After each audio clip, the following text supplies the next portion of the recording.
Zee 24 तास एक पाऊल पुढे. गरिबीचा नवा आकडा या विषयावर आपण चर्चा करतोय. आपण जातोय श्याम जाजू, भारतीय जनता पक्षाचे प्रवक्ते श्याम जाजू यांच्याकडे जातोय.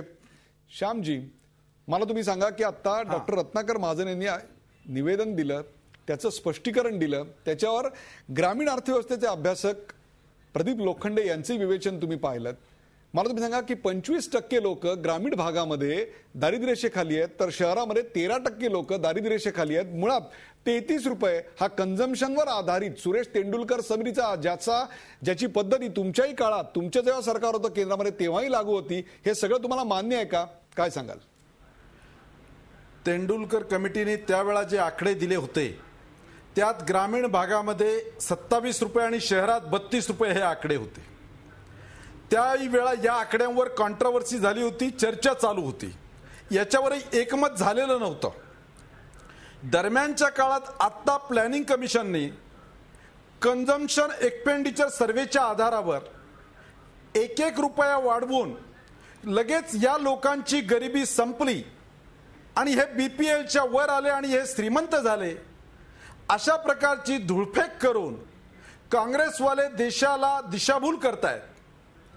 आज माझं आवाहन आहे, कुठल्याही खेड्यामध्ये किंवा शहरामध्ये 28 रुपये आणि 33 रुपये घेऊन एक दिवसाचा गुजारा करून आपण लोकांच्या समोर उदाहरण पेश केलं पाहिजे. आणि जर 2004-2005 पासून आतापर्यंत दरवर्षी हे गरिबी कमी होते आहे, तर राशन दुकानातून खाद्यान्नाचा फायदा घेणाऱ्यांची संख्या का वाढते आहे? ग्रामीण भाग ओस पडून लोक शहराकडे का वाटचाल करतायत? बेरोजगारी दिवसेंदिवस का वाढते आहे? महागाई कशी वाढत चाललेली आहे? आणि 2004-2005 मध्ये 32 रुपयात गुजारा करू शकणारा गरिबी रेषेच्या खाली होता आणि 7 वर्षात भाववाढ झाल्यानंतर सुद्धा केवळ 1 रुपया वाढवून तो श्रीमंत झाला. इतकी हास्यास्पद गोष्ट काँग्रेसवाले करतायत. काँग्रेसवाले अशी आकड्यांची जादूगरी करून, आकड्याची बाजीगरी करून देशातली गरिबी संपणार नाही. 71 साली इंदिरा गांधींनी घोषणा केली होती, गरिबी हटाओ, ही घोषणा होती, निवडणुकीची घोषणा होती 71 साली. आणि आजही काँग्रेसची घोषणा आहे, काँग्रेस का हात गरीबों के साथ. आज गरिबी तशीच आहे. खेडी ओस पडतायत, शेतकरी आत्महत्या करतायत आणि काँग्रेसवाले आकडे फेकून जनतेची दिशाभूल करण्यात मशगूल आहेत. हे कोणत्या गरिबांची हे अशा प्रकारचा मजाक करतायत, गरिबांची छळकपट करून काँग्रेसवाले राजकारण करतायत, याचं आम्हाला फार दुःख आहे. श्याम जाजू, मी तुमच्याकडे येतो. श्याम जाजू, तुम्ही जे आरोप केले त्याच्यावर डॉक्टर रत्नाकर महाजन हे नक्की उत्तर देतील, परंतु त्यांना बोलण्याकरता आणखीन एक मुद्दा म्हणून एक प्रश्न विचारतो. सर, जर आता गरिबी एवढी कमी झाली असेल, 21.9% आली असेल, तर मग अन्न सुरक्षा कायद्याखाली 65% गरिबांना धान्य देण्याकरता या देशात 65% गरीब आणणार तरी कुठून? तुम्हीच तर म्हणता 21% आहेत म्हणून.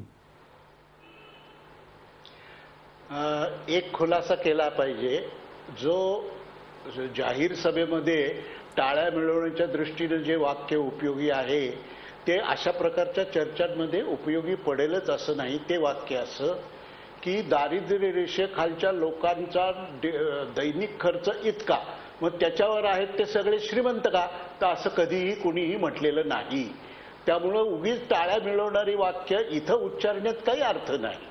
दुसरं असं की अन्न सुरक्षा विधेयकानुसार ही जी गरिबी रेषेची व्याख्या ठरवली जाते त्याच्यामध्ये डेस्टिट्यूट्स ही एक कल्पना आहे. डेस्टिट्यूट म्हणजे निराधार लोक आहेत, ज्यांना कोणीच नाही, त्यांच्यापासून ते साधारण त्यांच्या जवळपास असणारे गोरगरीब शेतमजूर वगैरे असा जो वर्ग आहे त्याचा प्राधान्याने विचार केला जातो.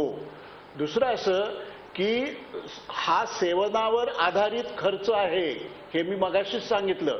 याचा अर्थ आज बाजारात तेवढ्या पैशात जेवण मिळेलच असं नाही, अशी कल्पनाही नसते.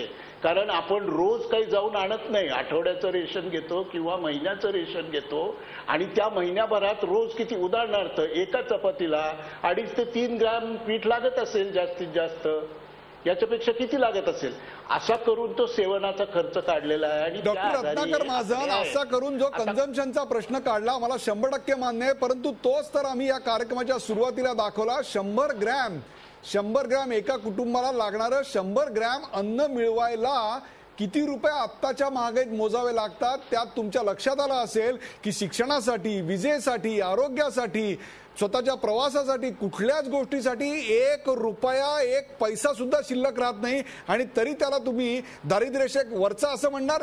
तुम्हाला दारिद्र्य रेषेची ही मोजमापाची फूटपट्टी बदलायला हवी असं नाही का वाटत? 2014 साली रंगराजन कमिटीचा अहवाल येणार आहे, तुम्ही म्हणलात त्याप्रमाणे.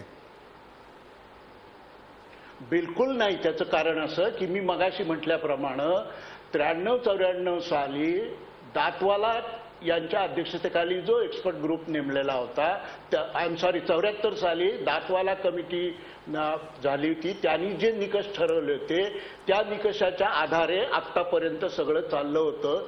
ते एनडीएच्या काळातही चाललं होतं आणि इंद्रजित गुप्त गृहमंत्री आणि चतुरानंद मिश्र कृषी मंत्री असतानाही तेच चाललं होतं. आता तेंडुलकरांनी त्यात कालानुरूप काही बदल केलेले आहेत आणि म्हणून ते आकडे बदललेले आहेत. म्हणून बेसिक अप्रोच तोच आहे, गरिबी मोजण्याचा बेसिक अप्रोच तोच आहे.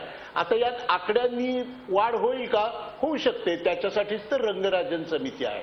म्हणून ही बेसिक कन्सेप्ट आहे, ती चॅलेंज करून आपला पर्पज सर्व होणार नाही. मी मगाशी म्हणलं तसं डेस्टिट्यूट हे केंद्रस्थानी आणि मग त्याच्या अवतीभोवतीचे जे गोरगरीब लोक आहेत त्यांच्या अन्न सुरक्षा विधेयकासाठी 65% गरीब कुठून आणणार? सांगतो. अन्न सुरक्षा कायद्याच्या संदर्भात प्रायोरिटी सेक्टर आणि नॉन प्रायोरिटी सेक्टर असा एक फरक करण्यात आलेला आहे. प्रायोरिटी सेक्टरमध्ये आज असलेले बीपीएल आणि अंत्योदय याचे लोक जे आहेत ते येतात आणि नॉन प्रायोरिटी सेक्टरमध्ये याच्या वर असलेले जे लोक आहेत ते येतात. त्यामुळं त्याच्यामध्ये काही कॉन्ट्राडिक्शन नाही, त्याच्यामध्ये काही विरोधाभास नाही. ज्यांना पाहिजे त्यांना ते मिळेल, पण सगळ्यांनाच पाहिजे असं नाही. उदाहरणार्थ मी काही त्या योजनेखाली घेणार नाही, आपण ओपन मार्केटमध्ये घेऊ. त्यामुळं म्हणून ते 67% हे येतं. आता ते 67, 65 होऊ शकतं, 72 होऊ शकतं. ते एकदा कार्यक्रम अंमलात आल्यानंतर त्याची अंमलबजावणी कशी होते यावरून, अनुभवावरून त्यात बदल होऊ शकतात जे आजपर्यंत होत आलेले आहेत. उदाहरणार्थ टार्गेटेड पब्लिक डिस्ट्रीब्युशन सिस्टम ही एक नवीन, हे ठीक आहे, बरोबर आहे. त्याचं काय करायचं याची चर्चा वेगळेपणाने सुरू करता येते, पण तेच चुकीचं आहे आणि त्याच्यातून काहीच होत नाही हे म्हणणं खरं नाही असं या NSSOच्या ताज्या आकडेवारीवरून दिसतं. झी 24 तास, एक पाऊल पुढे.